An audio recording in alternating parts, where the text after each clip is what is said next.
Good evening. Out here in a beautiful evening, star-filled sky, and enjoying my coffee and trying to keep the mosquitoes away, but they're not too bad. So I wanted to share with you a acronym that I use in dealing with SHTF. Now, the way I see SHTF is everybody has a core of what we are building on. And if you do not have a complete core, then everything else that you add to that core could fail, right? So this addresses the core of survival. It does not address the weapons that you might need or anything, the trauma kit or whatever it is that you might think that you need. This only addresses the core of survival. And I call that core SHTF. Right? So why do I need SHTF to survive SHTF? Well, the latter part of that is shit hitting the fan. You want to be able to survive that, or at least have the resources that are going to enable you to have a better chance at survival. And it's very basic. It's based in history. If you look at like the Maasai or the Aboriginals in Australia, what was it they were carrying? None of them had bug-out packs, right? They had just a very basic thing that they needed to transit from point A to point B. So what did they have? Well, they had SHTF, right? So the first is salt. Now, salt is extremely important to survival. And I'll just touch on all the areas here and then get into them individually. So you have salt, you have hydration, you have thermoregulation, and you have food. And that is the core that everyone needs to have to survive a SHTF situation. So beginning with salt, right? Wars have been fought over salt. It is highly important to the human diet. You cannot live without salt. We are the salt of the earth, right? And why is that? Well, salt is an electrolyte. It helps your cells to function. If you start running low on salt, then you get exhausted, you can get nauseous, you'll get muscle cramps. So keeping your salt level up is extremely important. And it's something we do not think about that much in the West because there's salt in everything. And everybody eats too much salt the way it is, right? So salt deficiency is not something that is in our minds, but it would be very easy to get there in a SHTF situation. So you want to ensure that you're carrying enough salt. Avoid processed salt because processed salt has an anti-caking agent. You want to go with the natural sea salt. Me personally, I go with pink Himalayan because it has other types of electrolytes, magnesium, potassium, all that type of stuff, iron, that is as a trace mineral in the sodium. Your primary electrolyte in pink salt or any type of natural sea salt is going to be sodium, but it's going to be at a very high level that's going to be effective for your body. So ensure that you are carrying enough salt, okay? If you want to find out how much salt, a mosquito going by there and here. If you want to find out how much salt you need for your body, if you have any medical issues, talk to your doctor, obviously. But you can get online and research and for your body type and your exercise level. If you're in a SHTF and you're really exerting your body to get from point A to point B, your requirement for salt is going to go up.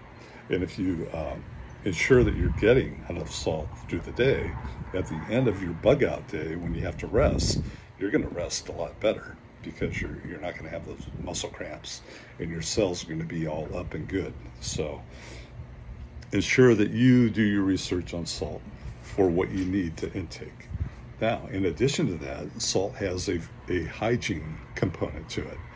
If you take a seawater bath, a ocean bath, a saltwater bath, that's very beneficial to your body. Not only are you exposing your skin to all of those micronutrients to be absorbed into your body, as well as the salt, but it will kill the bacteria on your skin and things like that. So taking a salt bath is a very good thing to do in SHTF. If you have a lot of salt, you can make if you're not by the ocean, right? If you have a lot of salt, you can get fresh water and add about 30 grams per quart to get the consistency of what seawater is, and take a shower in it, take a bath. It's very healthy for you. There's another component for hygiene, and that is for mixing salt in water to brush your teeth. Then you can floss your teeth and get the salt in there. I've been doing that for a number of years, and it's really beneficial, in addition to having baking soda, but you can do without that. Okay, so salt, that covers that area. Hydration.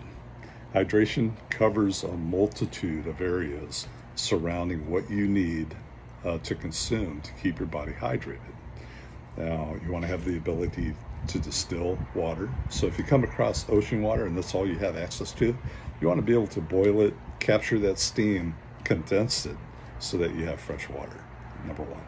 Number two, you want to have like iodine or some type of tablet that's going to purify contaminated fresh water.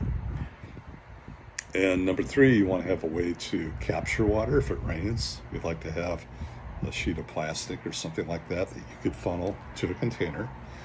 And then finally, you want to have containers to store whatever water it is that you're able to purify, capture, but the ability to process foul water into clean water and to then have containers to carry it with you to aid in your transit is highly important.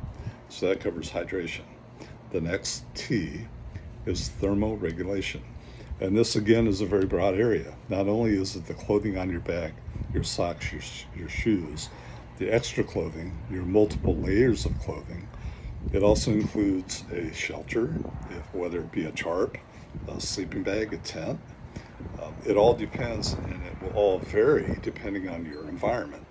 So thermoregulation, if you look at the Aboriginal, all they had was a loincloth, right? Because they're in Australia, it's all nice and hot, right?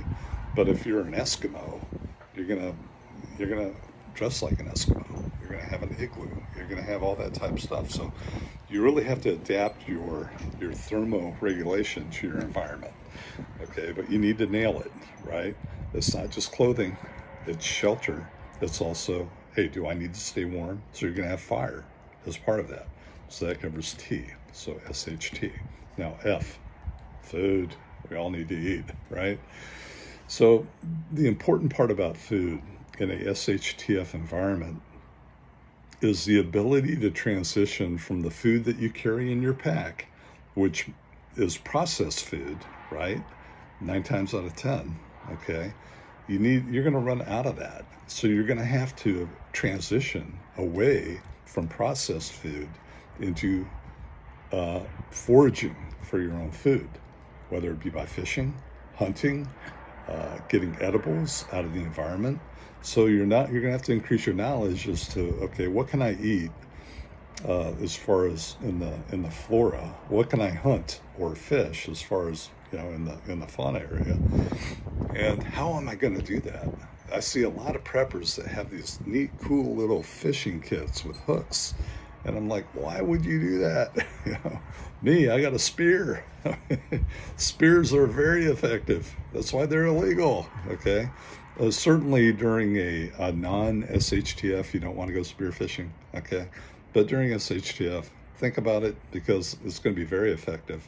And you'll be able to put meat on your plate a lot faster than trying to hook a fish. So do I need a .22 to hunt small game or whatever it might be? This is where your knives come in, your weapons come in, your trapping comes in. It's food, okay? And the important part of that is the transition phase away from what you put in your pack into, okay, now I have to get it myself. So that is the SHTF of surviving SHTF. And I hope you enjoyed this video. This is the Cold War Sailor out.